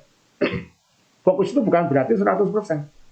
Anda mau fokus di kosmetik silakan, tapi sisakan energi, waktu, tenaga untuk mempelajari yang lain. Misalkan 80% saya fokus di kosmetik, 20% energi, waktu, tenaga dan sebagainya dialokasikan untuk pekerjaan yang lain. Nah ini multi produk. Multi cara jelas, online dan online, multi pasar. Nah, ya pasar retail. Ya walaupun yang berjualan berapa pieces, tapi setiap saat sedikit kali banyak yang akan banyak juga. Project. Nah, kelebihan di NASA ini itu punya produk-produk di agro yang itu bisa untuk masuk ke proyek-proyek pertanian atau ke perkebunan, komunitas tertentu. Bahkan sampai luar negeri ya. Nah ini bukan pasar retail tentunya ya. Masuk ke proyek kan tentunya juga bukan retail. Perkebunan juga sama. Nah ini multi pasar. Nah jadi dalam menjual ini prinsip multi ini yang harus diperhatikan. Kalau teman-teman hanya menjual produknya itu saja, dengan cara itu saja, dengan pasar yang itu saja, maaf, ya rezekinya hanya itu saja. Jadi NASA ini adalah kalau HP, ini adalah HP canggih, HP high-end. Fungsinya itu banyak. Ya kalau cuma punya HP atau beli HP, hanya di HP yang canggih yang saya maksud ya, beli HP canggih, hanya dipakai untuk telepon saja, atau paling pol telepon dan WA saja, ya ngapain beli HP yang canggih? Gitu ya. Nah, NASA ini ada HP canggih. Manfaatkan semuanya yang ada di NASA ini. Banyak produk, banyak pasar, banyak cara dan seterusnya ya. Nah ini menjual ini ya dengan prinsip multi. Mengedukasi ya cara pakainya ini saya global karena waktu ya, ini saya selalu melihat waktu di sini. Saya usahakan nanti maksimal jam 3 selesai. Cara pakainya, manfaat produk, pengetahuan dan wawasan mengenai produk ya, ini saya cepat aja kan udah paham. Persepsi positif ke produk dari mitra usaha dan seterusnya. Nah ini, ya ini mengedukasi beberapa terkait dengan ini ya. Kemudian melayani, ya ini tadi, service excellent. Ya, pelayanan prima. Cepat, teliti, tepat, ya, ramah, memberikan perhatian, dan jujur. Nah, ini penting ya. Nah, ini pelayanan ini hari ini menjadi kunci dalam persaingan. Ya. Untuk benteng pembeda dengan para pesaing. Kalau teknologi saya rasa dengan kemajuan teknologi dari hari ke hari itu tidak akan terlalu beda jauh. Sepeda motor misal, ya kebetulan saya suka otomotif, di tahun 80-an itu antara Honda dan Yamaha itu memang beda jauh. Iritnya bensin itu beda. Honda betul-betul irit, Yamaha masih agak boros. Tapi hari ini ya bersaing saja iritnya. HP juga begitu misalkan ya. Nah hari ini HP di masing-masing level, ya bedanya beda-beda tipis saja. Di level yang sama-sama di bawah, di menengah atas, bedanya tipis saja. Ya, nggak terlalu jauh. Nah, maka yang membedakan ini adalah pelayanan yang baik tadi ya. Nah, ini service excellence ini penting. Intinya di service excellence ini adalah memberikan di luar ekspektasi yang diharapkan. Kalau di marketing itu ada istilahnya, berikan glasur pada roti. Glasur itu adalah lapisan putih manis ya. Roti itu atasnya kadang ada kayak krim, warnanya putih manis, itu namanya glasur. Nah, orang hanya ingin dapat roti, tapi ternyata dia mendapatkan ada krimnya itu yang manis, dapatkan glasur ya. Nah, berikan glasur pada roti. Misal Anda menjual produk secara online, produk agro misalkan. Nah, simpel aja, ketika konsumen Anda membuka, ya ada tulisannya, semoga panen Bapak berhasil, Bapak sukses apapun ya, intinya panennya bagus. Produk kesehatan, semoga lekas sembuh, semoga cocok, semoga membantu, seterusnya. Walaupun hanya sekedar ya tulisan, tapi itu sebagai sesuatu yang membeda. Ya, misalkan seperti itu ya. Nah, ini dan ada banyak lagi mengenai service excellence yang mungkin nanti di lain waktu saya bisa sharing di sini. Tapi intinya service excellence ini pembeda ya terhadap pesaing-pesaing itu sekarang berlomba-lomba di service excellence. Kalau kita lihat perbankan dari ini juga sama. Ya. Layanannya kan kurang lebih sama antar bank. Tapi ya lihat, mereka saling bersaing untuk memberikan servis yang terbaik. Ya, sampai bermunculan ada nasabah prioritas dan sebagainya, itu sebagai bentuk service excellence. Nah, step berikutnya setelah memulai tadi ya, ini membangun. Nah, membangun ini mulai merekrut, membina, dan mengevaluasi. Kalau tadi distributor di tahap awal ini fokusnya adalah menjual, walaupun tidak melupakan atau menutup pintu sama sekali merekrut jaringan ya, tapi fokusnya menjual. Nah, di membangun ini fokusnya mulai bergeser. Ya, dia tetap menjual, tetapi mulai fokus untuk mulai mengembangkan jaringan. Ya, dengan cara merekrut, membina, dan mengevaluasi. Nah, merekrut, ini tentu membangun jaringan pemasaran lebih besar. Tadi, niatkan saya mau berjualan secara jamaah, ya agar bisnis ini sah secara syariah menurut aturan MUI ya, menurut Bapak MUI ya. Nah, jadi saya memang merekrut, tapi niat saya itu ya nanti dia akan jualan.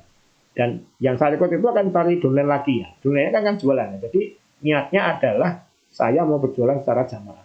Nah, ini membangun jaringan pemasaran lebih besar lagi. Dengan jaringan pemasaran lebih besar, nah, maka kita akan mendapatkan manfaat. Ya, kalau di NASA ya bonus, rabat, dan seterusnya. Nah, tadi menjual berjamaah ya, niatnya itu ya.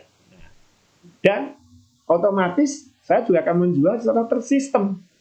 Nah, begitu. Ya, saya akan membangun sistem kerajaan penjualan. Saya membangun kerajaan bisnis selling. Ya, ini mulai tersistem. Nah, ini waktunya untuk lebih fokus lagi merekrut ya di tahap membangun ini. Nah, waktu merekrutnya itu juga mulai fokus. Ya. Artinya kalau di tahap memulai ya, di tahap memulai kan ya dia merekrut jaringannya kan secara alamiah saja kebanyakan. Ya dia ada konsumen mau diselingi produk, mau dijualin produk, tapi dilihat kok punya potensi baru direkrut. Ya, nah kalau di tahap yang kedua ini, tahap membangun, ini sudah mulai waktu merekrutnya itu sudah mulai terpola. Ya, artinya apa? Ya, mulai mengadakan pertemuan, nanti orang-orang baru mulai diundang. Nah, ini kan berarti memang sudah dari awal memang niat untuk merekrut kan, untuk mencari jaringan baru. Nah, ini jadi polanya sudah lebih terpola sekarang, sudah lebih menjurus. Nah, tidak hanya sekedar direkrut saja, tetapi juga harus dibina. Ya, ingat ya, ini kalau orang Jawa bilang ada peribahasa tidak tinggal gelanggang colong pelahyu ya. Artinya rekrut tinggal gitu kan. Nah, ini ada beberapa hal yang akan menjadi problem gitu kan. Nah, kenapa harus membina? Ya, secara moral itu konsekuensi tanggung jawab perekrutan. Ya, kita sudah mengajak seseorang, ya kita juga harus tanggung jawab. Karena orang itu tentunya sudah mengeluarkan dana untuk mendaftar dan meluangkan waktu untuk kita dan seterusnya. Dia sudah punya komitmen. Nah, ini kalau kita nggak membina, ya kita nggak punya tanggung jawab. Itu logisnya berpikir seperti itu. Secara moral ya berarti Anda nggak tanggung jawab. Nah, secara syariah, nah ini kembali MUI dalam fatwanya, demikian juga pemerintah ya, itu ada juga. Itu MLM yang halal itu adalah MLM yang di situ ada aktivitas pembinaannya, ada aktivitas pendidikannya. Ya, kalau MLM itu tidak ada aktivitas pendidikannya, nggak ada aktivitas pembinaannya, nah ini dipertanyakan kehalalannya gitu. Nah, jadi kira-kira beginilah membina ini untuk menghindari DPI lah, dosa passive income gitu ya, maaf gitu ya. Itu. Nah, jadi bagaimana untuk terhindar dari dosa passive income atau DPI? Nah, ini pembinaan ini ya seharusnya juga dijalankan. Dan konsekuensi logis dari pembinaan, hal yang mendasar apa? Ya, pertumbuhannya lebih cepat dan kuat. Ya, sesuatu kalau dibina, diajari, dan sebagainya, dibimbing, ya tentu pertumbuhannya kan cepat. Dibandingkan rekod tinggal itu alamiah banget kan. Jadi kalau kita menanam tanaman itu, asal bibitnya tanam tinggal. Ya mungkin sebagian akan hidup, tapi kan hidupnya juga nggak akan optimal kan. Tapi juga mungkin banyak yang mati gitu kan, karena nggak dipupuk, nggak disiram air. Tapi beda dengan kita menanam, kemudian kita pupuk, kita siangi gulma atau rumputnya, kita siram, ya mungkin sebagian tetap ada yang mati, tapi kan kecil. Dan ini bisa hidup dengan maksimal. Nah, pekerjaan merawat tanaman itu, inilah pertumbuhan akan cepat dan kuat, stabil. Kurang lebihnya seperti itu. Nah, ini.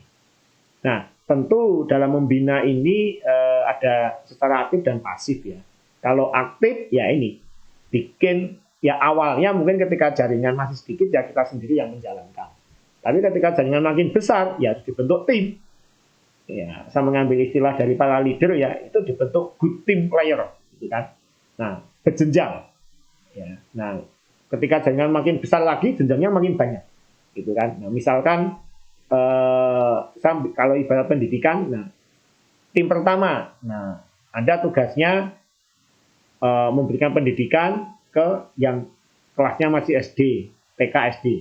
Tim yang kedua, nah, Anda yang SMP. Tim ketiga, Anda yang SMA. Nah, yang kuliah saya sendiri yang akan membina. Nah, ini intinya berjenjang gitu ya.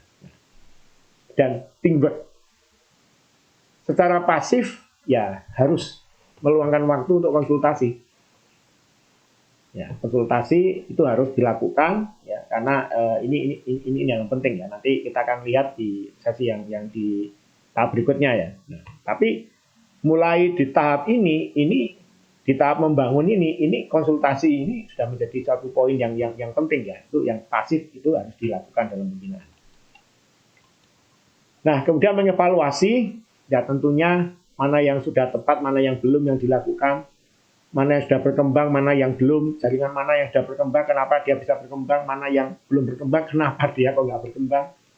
Nah, apa penyebabnya, lalu apa solusinya, kemudian apa langkah selanjutnya. Ya, nah ini hal-hal yang penting yang harus selalu dilakukan evaluasi ini. Ya, saya banyak melihat ini kadang terlewati. Evaluasi itu bisa secara mandiri, artinya ya mulai dari diri sendiri, tapi juga yang kedua secara tim. Ya memang secara periodik dengan timnya ini, dengan good team player-nya ini evaluasi bersama. Mengevaluasi semuanya. Gitu. Dengan lebih jauh lagi, mengevaluasi juga dirinya dengan good team player-nya ini. Dari saya sendiri apa yang akan Anda evaluasi misalnya.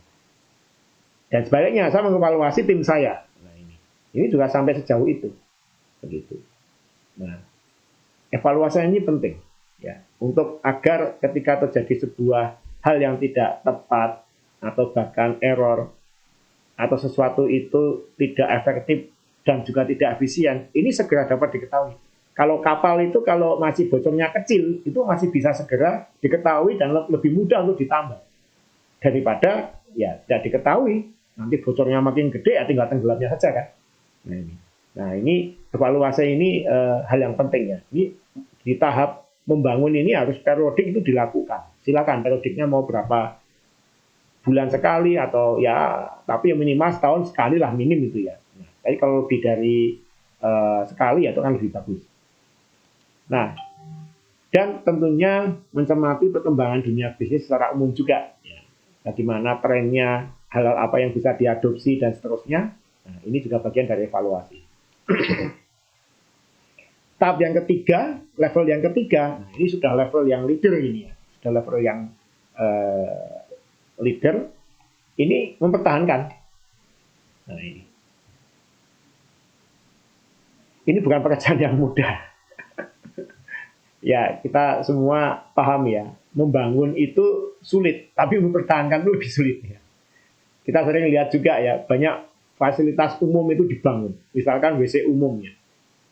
Dulu ada telepon umum ya, waktu belum ada zaman HP itu ya. Itu dibangun, cepat. Tapi, ya, nggak dipelihara kan.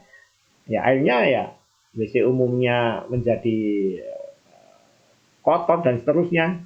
Nah, ini menjadi problem gitu kan. Nah, itu sebuah analogi saja bahwa membangun itu memang susah, tapi mempertahankan ini ya tidak kalah susahnya. Ya.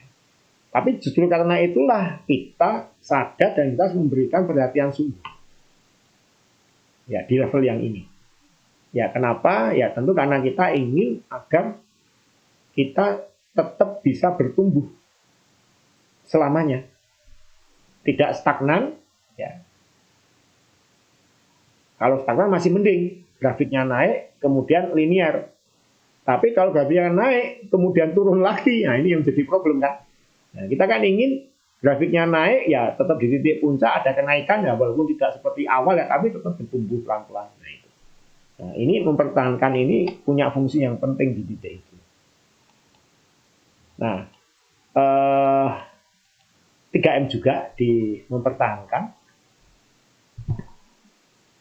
mengkader, meneguhkan visi, dan mengayomi. Jadi mengkader, meneguhkan visi, dan mengayomi. Nah, ini mungkin saya tidak tahu ya, tapi ini mungkin masuk dalam materi-materi kalau di jaringan di Pak Ali, kemudian beberapa leader yang lain saya juga ngamati itu kan ada pertemuan leaders club ya. Nah, mungkin ini ada di situ ya materi-materi ini ya. Tapi mengkader, meneguhkan visi dan mengayomi ini bagian dari mempertahankan. Ya walaupun mempertahankan tidak hanya sekedar ini ya, tidak hanya sekedar mengkader, meneguhkan visi, mengayomi ya, tapi ini adalah bagian ya, yang saya bisa sharingkan di sini. Karena kemampuan leadership ini penting. Nah, ada materi lagi yang mungkin suatu ketika saya bisa sharing di sini ya. Intinya mengenai leadership. Ya.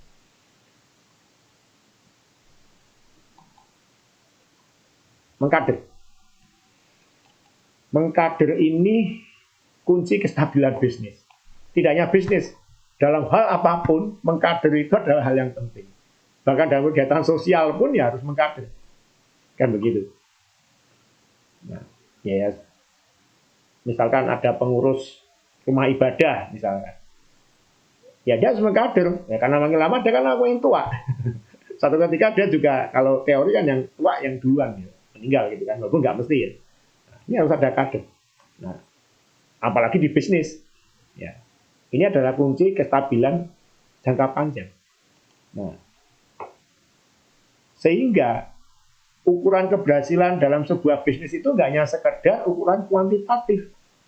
Berapa omsetnya, kalau di bisnis jaringan ya berapa nilai BV-nya dan sebagainya, nilai poin dan seterusnya. Atau berapa jumlah jaringan yang ada di jaringanmu, gitu kan. Oke, itu menjadi sebuah parameter, menjadi sebuah tolak ukur ya untuk sebuah keberhasilan dalam bisnis. Tetapi ya ada ukuran kualitatif. Kalau tadi ukuran kuantitatif jumlah. Nah, ukuran kualitatif itu adalah berapa orang dalam jaringanmu yang punya kemampuan ya setara atau kurang lebih hampir setara denganmu, syukur malah punya kemampuan lebih darimu. Itu berapa orang?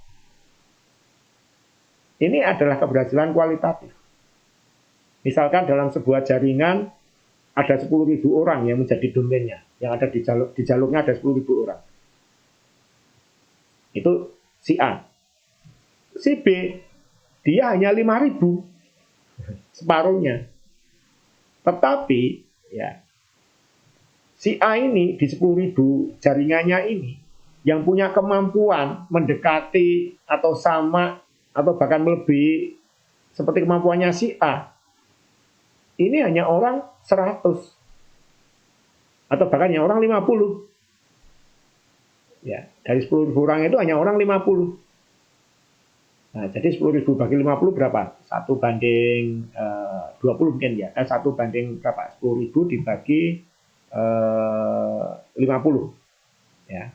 Ini 10.000 dibagi 50. Nah, 1 banding 200 orang kan. Tapi di B, dia punya 5.000 separuhnya. Tapi dia punya orang di jaringannya dia, itu 100 orang yang punya kemampuan hampir sama dengan dia. Bahkan mungkin melebihi. Nah, jadi 100 orang dalam 5.000. Ya kan? 1 banding 50. Nah, kedepannya yang akan lebih besar nanti, bisnisnya akan lebih besar, omsetnya bahkan akan lebih stabil, ini adalah si B. Ya, karena dia punya jaringan yang lebih banyak dalam hal kemampuan yang hampir setara dengan dia. Nah, ini adalah ukuran kualitatif.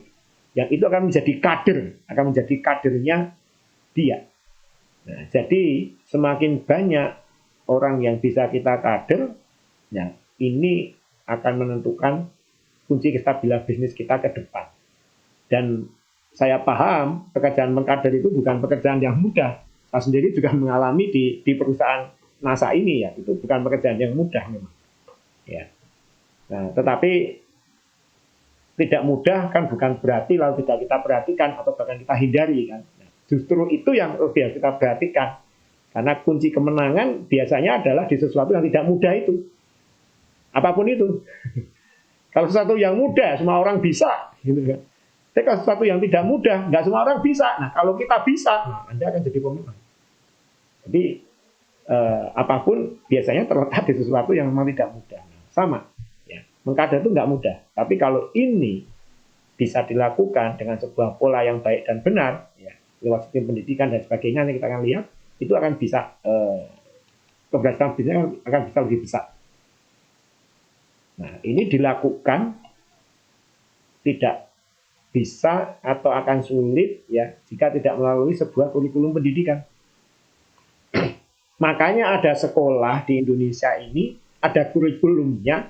Ini kan kurang bisa, Mak, untuk menghasilkan SDM-SDM yang punya kemampuan. Nah, sama. Nah, kehadiran kurikulum pendidikan ya yang dibikin oleh masing-masing jaringan yang dibakukan dan seterusnya. Nah, dimana juga kurikulum pendidikan yang dilakukan oleh pihak-pihak lain ya, dari organisasi support system dan lain sebagainya, ini salah satu kunci bagaimana untuk bisa mensukseskan terjadinya pengkaderan. Ya. Nah, tentu kurikulum pendidikan ini harus komprehensif untuk bisa menghasilkan kader-kader yang berkualitas.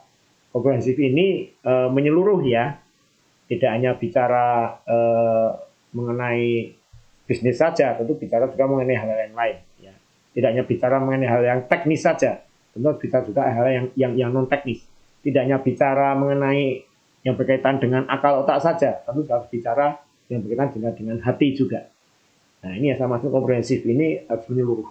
Karena kita ingin menghasilkan kader yang lengkap, yang siap lahir dan batin. Nah, dan kurikulum pendidikannya harus standar. Standar ini ya nanti akan bisa diduplikasi. Nah, walaupun nanti dalam duplikasinya mungkin akan ada modifikasi-modifikasi ya sesuai dengan kondisi masing-masing jaringan, itu silahkan saya rasa. Ya, tapi standarnya ada. Ibarat mobil itu, ini ada mobil standar. Dan nanti mobil itu mau dipakai di gunung, mungkin dimodif, kasih ban yang lebih kasar karena supaya nggak mudah selip, kasih lampu penerang tambahan, nah itu silakan saja. Tapi ini ada mobil yang disediakan mobil standar. Nah, dan kurikulum pendidikan ya tentu harus dilengkapi juga dengan beragam alat bantu bisnis. Nah, saya rasa di NASA ini yang dibikin oleh perusahaan karena udah 20 tahun ya, dan juga yang dibikin oleh Diamond Network dan juga oleh para leader ini sudah banyak alat bantu bisnis. Yang ini ke depan kita juga akan mencermati perkembangan dunia digital. Nah, kita juga sedang transfer, mencoba mentransformasi semua ke digital ini, alat bantu bisnis yang sudah ada ini. Nah, ini penting ya karena ini adalah bagian dari bekerja cerdas. Ya, bagaimana support business tools ini makin lengkap, makin banyak. Kemudian meneguhkan visi. Nah, tadi mengkader, sekarang meneguhkan visi. Bagaimana visi bisnis itu tetap diteguhkan. Nah, ini pekerjaan seorang leader itu di situ. Ya, artinya apa? Ya, banyak orang ketika dia masih di awal, ya dia masih punya visi yang baik dan benar. Dia masih duduk di tikar, itu masih punya visi yang baik dan benar. Tapi ketika dia sudah di spring bed duduknya, ya, nah kadang lupa, gitu ya. Sehingga visinya mulai bergeser ke hal yang mungkin kurang produktif, kurang baik ya, dan sebagainya. Ini harus diteguhkan kembali, diingatkan kembali. Ya, karena hal seperti itu ya terkadang yang membuat akhirnya menjadi turun kembali. Ya. Nah, nilai-nilai bisnis ini tetap diingatkan. Ya, bahwa nilai-nilai bisnis yang baik dan benar tentunya ya. Nah, ini diingatkan dan seterusnya. Nah, ini tugas dari seorang leader adalah di sini. Ini malah karena waktu saya belum bisa menjelaskan secara lebih detail ya. Nah, nilai-nilai bisnis ini kan banyak. Tidak hanya menyangkut materi saja, tapi juga non materi. Tidak hanya menyangkut otak saja, tapi juga menyangkut hati dan seterusnya. Ini penting. Ya. Kodrat manusia itu lahir dan batin. Tidak hanya lahir saja. Jadi semua nilai-nilai yang menyangkut lahiriah manusia dan semua nilai-nilai yang menyangkut batiniah manusia ini harus diteguhkan kembali. Kalau tidak, maka manusia itu nggak akan senjang.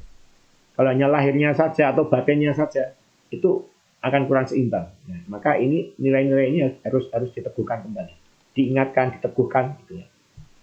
Kemudian membangun kultur bisnis. Ini juga yang harus diperhatikan juga. Nah, kultur bisnis ini silakan. Masing-masing jaringan tentu punya kultur masing-masing. Silakan mau dibentuk kultur seperti apa. Ya, kultur yang nasionalis, kultur yang moralis atau kultur yang macam-macam lah ya. Ya. Kultur yang serius tapi santai, apapun lah ya. Nah, ini ditumbuh kembangkan, yang itu akan berguna apa? Kalau sebuah kultur bisnis itu mulai terbangun dalam sebuah komunitas, ya, maka rasa bangga di dalam jaringan itu, dalam komunitas itu akan muncul. Ya, rasa bangga ya, bukan rasa sombong ya, beda ya. Nah, rasa bangga sehingga hubungan dalam komunitas itu, hubungan dalam jaringan itu akan lebih erat, lebih kompak, dan terkadang juga akan muncul identitas di dalam jaringan itu. Kalau di NASA ya salah satunya misalkan ya bajunya misalkan atau kaosnya ya, atau apalah mungkin aksesoris yang lain ya. Nah, ini bangga. Wah, ini saya berada di jalurnya ini, ya ini saya bajunya ini, saya ya, sebagainya. Tapi ini bukan untuk membeda dengan atau tidak mau berteman dengan mitra yang lain ya, kita semua saudara ya, tapi ini menjadi sebuah kebanggaan, hubungan erat, kekompakan di dalam satu jalur itu. Nah, ini penting untuk tetap menjaga bisnis itu bisa berjalan dengan baik. Ya kenapa? Karena ini bisnis network melibatkan banyak orang. Maka kebanggaan, hubungan erat dan kekompakan itu yang kadang diwujudkan dengan identitas itu perlu kadang. Nah, itu baru bisa terjadi jika kultur bisnis itu terbangun. Nah, mengayomi. Nah, ini mengayomi ini pekerjaan yang, nah ini saya lagi membuat materi ya, namanya manajemen konflik. Ya, kembali mungkin satu ketika saya bisa sharingkan di sini kalau sudah selesai. Jadi, saya mengenal business network marketing ini ya, atau MLM ini mengenal dan menjalani itu dari tahun 1990. Tahun 90-an. Iya, tahun 90. Hingga hari ini. Jadi, berarti berapa? 32 tahun ya. Selama 32 tahun ini, saya banyak melihat dan mengamati. Tidak hanya di NASA, tapi juga di perusahaan yang lain juga. Itu jaringan itu bertumbuh besar, ya. Nah, habis itu dia slow down, kemudian dia drop. Penyebabnya macam-macam. Tapi cukup banyak yang disebabkan apa? Perseteruan, pertikaian, konflik, clash di dalam jalur itu. Bukan malah dengan crossline, enggak. Di dalam jalur itu, antara leader dan jaringannya, antara upline dengan downline. Ya maaf, saya sudah melihat berkali-kali seperti itu ya. Ya kenapa? Ya sebenarnya satu sisi itu hal yang wajar ya. Karena ini adalah people business. Ya, bisnis yang melibatkan banyak orang. Ya, jangankan banyak orang dengan latar belakang beragam ya. Ya maaf, suami istri saja yang sudah menikah mungkin agak lama ya kadang beda pendapat, ya kan? Beda, bahkan mungkin sampai beda prinsip dan sebagainya. Apalagi ini banyak orang, itu sesuatu hal yang manusiawi saja, hal yang wajar saja. Nah, tapi justru dengan kita memahami seperti itu, nah, kita akan berusaha untuk bagaimana mengantisipasi kan, karena itu ada sebagai niscayaan gitu, kan nggak ada orang yang akan selalu sama sepanjang waktu kan, nah gitu. Kecil atau besar mungkin akan terjadi konflik. Nah, bagaimana konflik itu bisa ditangani dengan baik dan benar, sehingga konflik yang besar itu bisa menjadi konflik yang mereda bahkan selesai, konflik yang sedang itu bisa cepat selesai, konflik kecil nggak ada konflik. Jangan sebaliknya, konflik yang kecil menjadi konflik yang sedang menjadi besar sekali. Nah itu.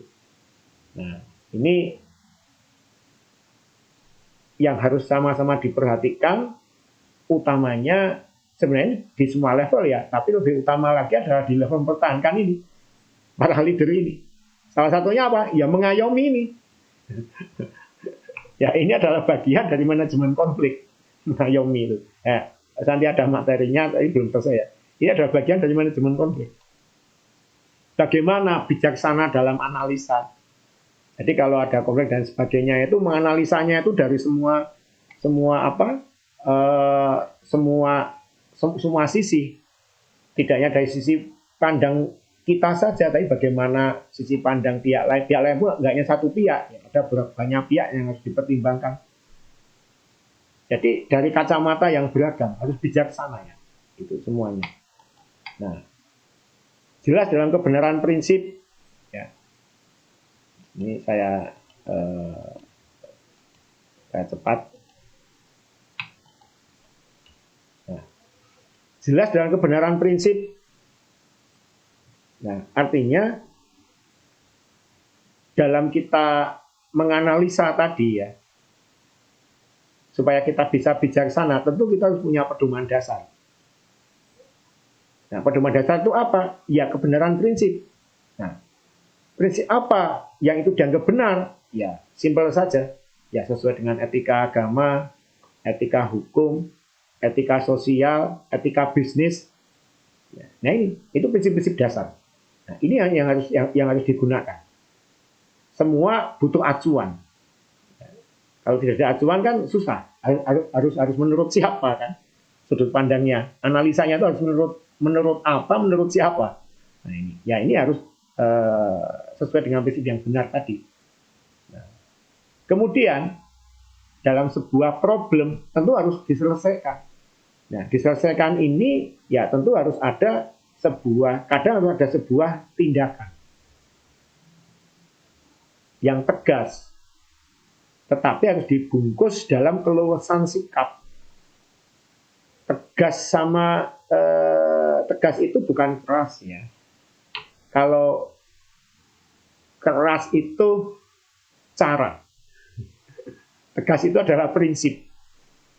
Ya, kalau keras itu kan cara kan, wah dengan ekspresi yang marah, dengan nada yang tinggi misalkan itu kan.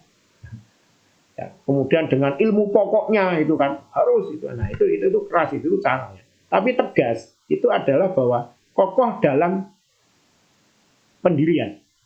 Pokoknya ini yang benar. Penyampaiannya yang luas gitu kan.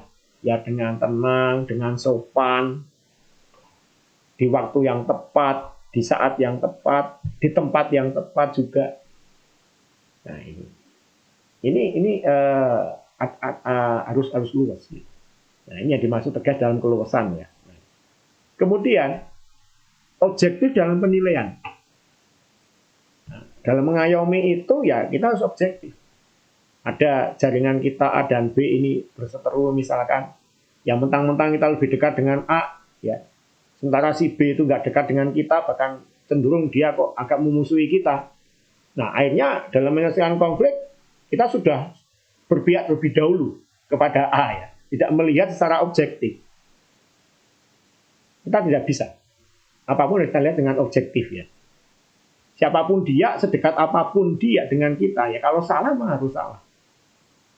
Tapi setidak dekat-dekatnya seseorang dengan kita, atau bahkan dia awalnya memusuhi kita atau enggak senang, kalau dia benar harus dibenarkan. Karena ada peribahasa, intan keluar dari mulut anjing tetap intan. Walaupun dia keluar dari mulut anjing tetap intan, gitu kan. Nah ini kadang yang memang kepribadian subjektif ini kadang yang agak sulit ya. Tapi ini penting gitu kan, objektif dalam penilaiannya. Kemudian terukur dalam tindakan, ya kalau kita melakukan sesuatu harus terukur. Sesuatu hal yang keliru, yang ya hanya kecil, jangan terlampau berlebihan lah kita memberikan sebuah vonis, dan intinya sesuai dengan derajat kesalahannya lah. Ya, kalau itu memang salahnya kecil, jangan terlampau ditekan dan seterusnya ya. Nah, ini harus terukur dalam tindakan. Dan harus menjadi muara semua pihak tadi tanpa keberbedaan subjektif. Tadi sudah saya singgung ya. Ini jaringan kita semua, ini dalam tanda petik ya, ini mitra kita, mungkin bisa dianggap dalam tanda petik anak-anak kita semua ya. Entah itu yang sering konsultasi dengan kita atau yang tidak sering konsultasi dengan kita, entah yang sangat baik ke kita, entah yang kadang membuli kita padahal kita tuh leadernya dia gitu kan. Nah, harus jadi muara semua pihak. Siapapun yang mengadu, siapapun yang konsultasi harus dilayani dengan baik. Ya, di level yang leader ini memang dibutuhkan kebesaran jiwa yang lebih ya. Seharusnya begitu ya.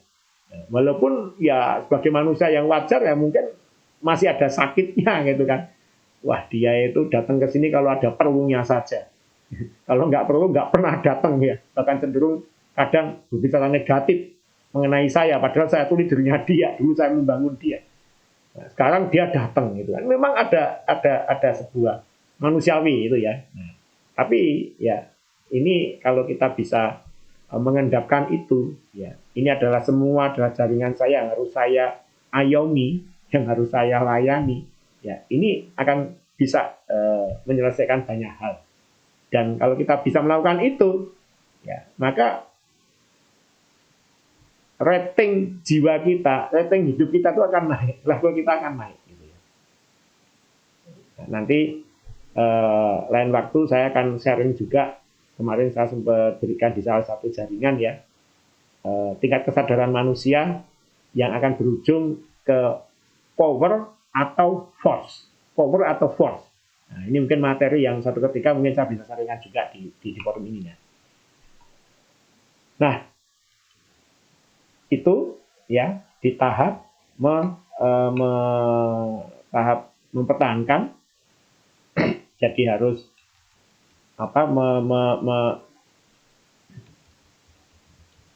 saya balik. Nah ini mengkader, meneguhkan visi dan mengayomi. Ya. Jadi secara garis besar, kalau dibikin grafik ini, nah, seorang distributor dia gabung, dia fokusnya selling. Ya, adapun recruiting tetap dilakukan, tetapi ya mungkin masih minim. Dan ini alamiah saja merekrut ini. Tidak terus dengan sengaja membuat pertemuan dan sebagainya, mengundang orang-orang, belum. Jadi menemukan dia memprospek seseorang, kemudian dilihat kok dia ada potensi dan sebagainya, nggak masalah, tetap direkrut ya. Nah, tapi fokusnya utama tetap di jualan.